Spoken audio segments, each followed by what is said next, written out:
Le vieux monsieur Scrooge n'avait depuis longtemps aimé rien ni personne d'autre que son propre argent. Il ne comprenait pas la joie que Noël et le nouvel an apportaient aux autres. Par conséquent, à la veille des vacances, le vieil homme a refusé de laisser son assistant quitter le travail plus tôt, qui voulait acheter un cadeau pour son fils. Monsieur Scrooge a même refusé l'invitation de son neveu de célébrer Noël avec sa famille et a également refusé de donner de l'argent pour aider les enfants dans le besoin. Le vieil homme ferma son bureau tard dans la soirée et rentra chez lui. Et puis, dans sa chambre, des choses étranges ont commencé à se produire. Un vent soufflait de quelque part, le tonnerre grondait, et soudain le fantôme de son compagnon, décédé à Noël dernier, apparut devant lui. Monsieur Scrooge avait très peur et ne comprenait pas ce qui se passait.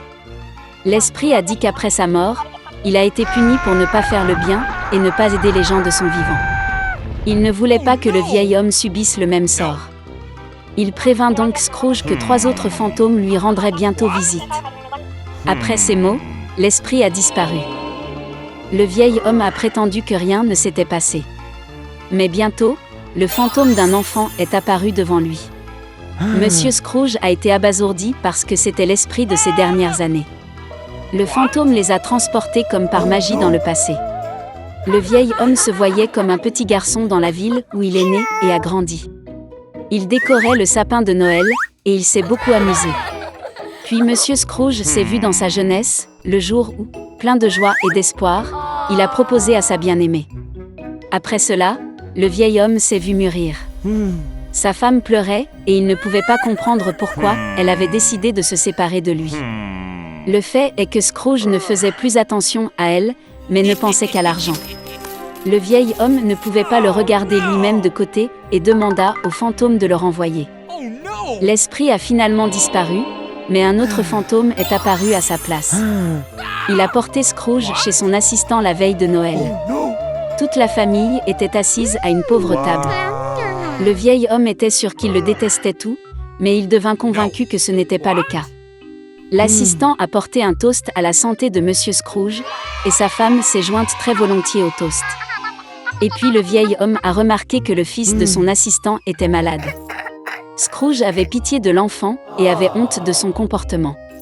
Puis le fantôme emmena le vieil homme dans la maison de son neveu. Toute sa famille était heureuse des vacances. Plus important encore, ils ont laissé un siège à la table pour Monsieur Scrooge. Le vieil homme ne s'attendait pas à voir ça, il pensait toujours que toute la famille le détestait. Finalement, le fantôme a disparu, mais l'esprit des années futures est apparu à la place. Il a amené Monsieur Scrooge à ses propres funérailles. Tout le monde a dit que c'était devenu plus facile pour eux lorsque le vieil homme mourut enfin. Ce n'est qu'alors qu'il s'est rendu compte que de toute sa vie, il n'avait apporté de bien à personne. Puis Scrooge vit son assistant porter des fleurs sur la tombe de son fils. Le vieil homme ne pouvait plus le regarder et demanda au fantôme de le ramener. Le 3e esprit a disparu et Scrooge était de retour à la maison. Le vieil homme a finalement décidé de changer pour le mieux. Heureusement, il a constaté que le temps avait reculé de quelques heures. Monsieur Scrooge a décidé de ne pas perdre une minute. Il avait encore le temps de tout changer. Le vieil homme était sincèrement heureux de l'approche de Noël. Il a envoyé la dinde la plus chère et la plus grasse à la maison de son assistant. Scrooge a ensuite envoyé un cadeau au fils de l'aide et a fait don d'une énorme somme d'argent à une association caritative. Après cela, le vieil homme est allé fêter Noël avec son neveu, où toute la famille l'a accueilli. Le lendemain, lorsque l'assistant de Scrooge est venu travailler, il a augmenté son salaire. Pour son fils, le vieil homme est devenu parrain.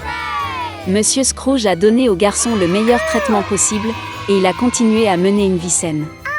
Depuis lors, le vieil homme radin est devenu la personne la plus gentille et la plus généreuse de la ville et a gagné l'amour et le respect universel.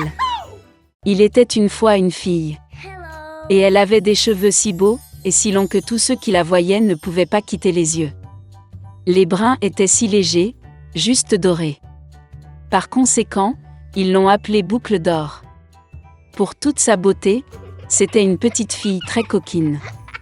Maman lui a toujours permis de marcher dans la cour, mais lui a ordonné de ne pas aller dans les bois derrière leur maison. Boucle d'Or était très intéressée de savoir ce qu'il y avait dans cette forêt. Et ainsi, alors que la mère n'a pas vu, elle a en quelque sorte quitté la maison dans la forêt. La fille a longtemps marché dans la forêt.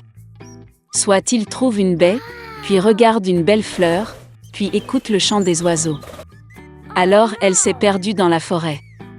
Et soudain, elle a vu une maison inhabituelle dans une clairière. Boucle d'Or s'approcha de lui doucement. « Je me suis promenée, mais je n'ai vu personne. » Elle a frappé à la porte, mais personne n'a répondu. Puis, elle frappa plus fort et la porte s'ouvrit. Boucle d'Or entra prudemment. 3 ours vivaient dans cette maison. Un ours était papa, gros et hirsute. L'autre était une mère ours. C'était plus petit. Le 3e était un petit ours. Les ours n'étaient pas chez eux car ils étaient allés se promener dans les bois. La fille entra dans la pièce et vit 3 bols de porridge sur la table. Le premier bol, le plus gros, était le papa ours. Le 2e bol, le plus petit, était la mère ours, et le 3e, le plus petit, était l'ourson. Près de chaque bol, posait une cuillère, grande, moyenne et petite. Boucle d'Or avait tellement faim qu'elle a d'abord voulu manger dans un grand bol. Elle prit la plus grande cuillère, prit le porridge, le goûta, mais le porridge était trop chaud. Puis elle prit une cuillère moyenne, ramassa le porridge, le goûta, mais le porridge était trop froid. Enfin, elle prit une petite cuillère et goûta le porridge du petit bol. Cette bouillie n'était ni chaude ni froide, juste comme il faut. Et Boucle d'Or a mangé toute la bouillie du petit bol. Après avoir mangé, la fille a voulu s'asseoir et a vu 3 chaises près du poêle. Une grande, une autre plus petite et la 3e, très petite, avec un petit oreiller rouge. D'abord, elle a essayé de monter dans la plus grande chaise, mais n'a pas pu. Ensuite, la fille a essayé de s'asseoir sur la chaise du milieu, mais c'était très dur et inconfortable. Finalement, elle s'assit sur la plus petite chaise, et c'était parfait pour elle. Boucle d'Or a tellement aimé la chaise qu'elle a commencé à se balancer dessus. La chaise a craqué, s'est cassée et elle est tombée au sol. La fille s'est levée et est allée dans une autre pièce. Il y avait 3 lits, grands, moyens et petits. Tout d'abord, Boucle d'Or est montée sur le premier lit, mais il était trop haut et trop dur. Je me suis allongée sur celui du milieu, il était trop spacieux et mou. La fille s'allongea sur le 3e plus petit lit. Elle était juste pour elle. Boucle d'Or se sentait si confortable et douillette qu'elle s'est rapidement endormie. La fille dormait profondément lorsque la famille des ours est revenue à la maison. Les ours ont eu très faim et sont immédiatement allés à table. En voyant son bol, papa ours s'est vraiment mis en colère. Quelqu'un mangeait mon porridge. Il grogna. La mère ours regarda aussi dans son bol et grogna moins fort. Quelqu'un mangeait aussi dans mon bol. Et l'ourson, voyant son bol vide, a pleuré bruyamment. Quelqu'un n'a pas simplement mangé de mon bol, il a mangé toute ma bouillie. Les ours ont senti que quelque chose n'allait pas, ont quitté la table et ont commencé à regarder autour d'eux. Papa ours remarqua que quelqu'un bougeait sa chaise et grogna d'une voix terrible. Quelqu'un était assis sur ma chaise. La mère ours regarda sa chaise et se plaignit. Quelqu'un était assis sur ma chaise et l'a déplacée de sa place.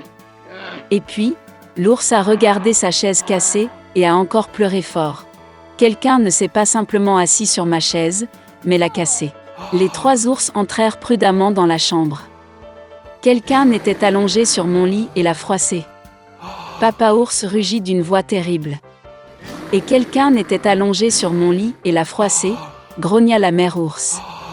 L'ours en peluche a regardé son lit et a pleuré à nouveau. Quelqu'un était allongé sur mon lit aussi.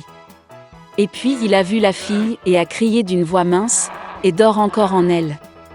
Papa et maman ours sont allés au lit et ont vu qu'une petite fille dormait là.